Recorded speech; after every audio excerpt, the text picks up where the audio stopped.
Alam nyo ba na sa Pilipinas, hindi lang artista ang may sequel? Pati politika!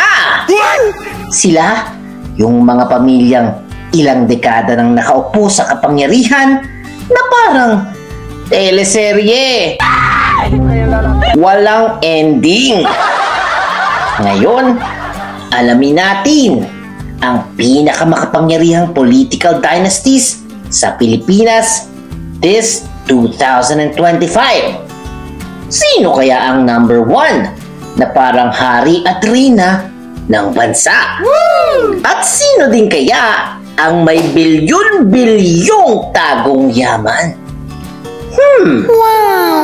Tara na! Let's get it on! Mr. D. Number 10. Estrada Ejercito Clan. Kilala bilang showbiz politics dynasty ng Pilipinas. Nagsimula kay Joseph Erap Estrada, dating Pangulo at dating Mayor ng San Juan. Pero nakulong siya. Sumunod si Jinggoy Estrada, isang senador. Pero nakulong din siya. Pangatlo, JV Ejercito, isa ring senador ngayon, ngunit naharap din sa kaso before. At si Gia Gomez, dating mayor din ng San Juan. 3 dekada na silang namamayagpag sa Manila at sa San Juan bago lumawak sa Senado. Ayon sa datos, mahigit 20 posisyon na sa gobyerno ang nahahawakan ng mga miyembro ng Estrada Ejercito Clan mula 1969 hanggang 2025. Number 9. Binay Clan. Naging simbolo ng Makati politics sa loob ng mahigit 30 years. Ang members, Jejomar Binay, dating Vice President. Abigail Binay, Mayor ng Makati. Nancy Binay, naging senador. At si Junjun Binay, dating mayor ng Makati pero nagkakaso at hindi na pwedeng tumakbo sa politika. Sa tagal ng panunungkulan nila, halos lahat ng kalsada at proyekto sa Makati ay konektado sa kanilang pangalan. Ang Binay Clan ay nanalo ng sunod-sunod na mayoral elections sa Makati mula 1986 hanggang ngayon. Isang 39 winning streak. At number 8, ang Angara Clan. Dominate sa Aurora at kilala sa edukasyon at batas.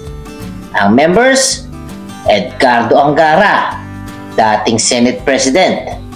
Sani Angara, Senador. Romel Angara, local official sa Aurora. Sa Aurora, 90% ng governor at congressmen mula 1970s ay galing sa pamilyang Angara. Ay, Angara naman eh! 7. Cayetano Clan. Malakas sa Taguig at sa Senado. Members, Alan Peter Cayetano, Senator. Pia Cayetano, Senator. Lani Cayetano, Mayor ng Taguig. Si Rene Cayetano, ang kanilang tatay, ay dati ring senador. Noong 2022, nanalo sabay-sabay ang 3 Cayetanos para kontrolin ang buong Taguig. At number 6, Revilla Bautista Clan. Pinagsamang showbiz at politics sa Cavite. Members, Ramon Revilla Sr., isang senador. Ramon Bong Revilla Jr., Senator. Jolo Revilla, dating Vice Governor ng Cavite, ngayon ay Congressman. Strike Revilla, Mayor ng Bacoor. Lani Mercado, Congressman. At Brian Revilla, isa ring Congressman. Ang daming kontrobersiya ng pamilyang ito, pero nananatili silang matibay sa Cavite politics dahil sa loyal fan base. Mahigit 5 lungsod at bayan sa Cavite ang nakontrol ng Revilla Bautista clan sa loob ng 20 taon. Wow! Number 5, Arroyo Macapagal Clan. Isa sa pinakamatagal na sa national politics. Members, Diosdado Macapagal, dating Pangulo. Gloria Macapagal Arroyo, dati ring Pangulo at Congressman ngayon. Mikey Arroyo, Congressman. 3 henerasyon na silang nasa Malacanang o Kongreso. Ang Arroyo Macapagal family ay nagkaroon ng 2 presidents at 4 na congressmen sa loob lamang ng 60 taon. Bihirang mangyari sa political history to ng bansa. Number 4, Villar Clan. Sila ang pinakamayamang political family sa Pilipinas. Legit! Ang members, Manny Villar, isang billionaire at dating Senate President. Cynthia Villar, naging senador. Mark Villar, senador din. At Camille Villar, senador din.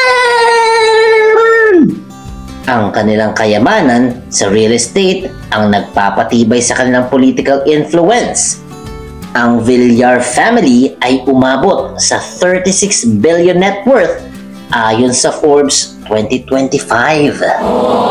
Kaya sila ang pinakamayamang political clan sa kasaysayan ng Pilipinas. Number 3, Duterte Clan. Pinaka-dominating na political dynasty sa Mindanao politics at nag-expand pa sa national stage. Members, Rodrigo Duterte, dating Pangulo, ngunit nasa Hague ngayon dahil sa patong-patong na kaso ng extrajudicial killings. Sara Duterte, Vice President of the Philippines, na ngayon ay kinakaharap ang sari-saring impeachment complaints. Paulo Duterte, Congressman. Sebastian Duterte, Mayor ng Davao. 3 dekada na silang untouchable sa Davao City. At kahit sa national politics, isa sila sa pinakamalakas na clan ngayon. Simula 1988, walang ibang nanalong mayor sa Davao City na hindi Duterte. Maliban lang sa maikling termino ni Rodrigo Duterte bilang president. Okay. Number 2, Aquino Coangco Clan. Historic dynasty na nakaukit sa kasaysayan ng EDSA People Power. Members, Ninoy Aquino, dating senador. Corazon Aquino, dating Pangulo. Benigno Noynoy Aquino III, dati ring Pangulo. Bam Aquino, senador. Coangco relatives sa Tarlac. At parang kahit humina na ang impluwensya nila ngayon, iconic pa rin sila sa kasaysayan ng Pilipinas. Sa loob ng 2 dekada, hawak ng Aquino Coangco Clan ang halos lahat sa lalawigan ng Tarlac, parehong political at congressional positions. And at number 1, ang pinakadominanteng political dynasty ngayon, Marcos Clan. Members, Ferdinand Marcos Sr., dating President.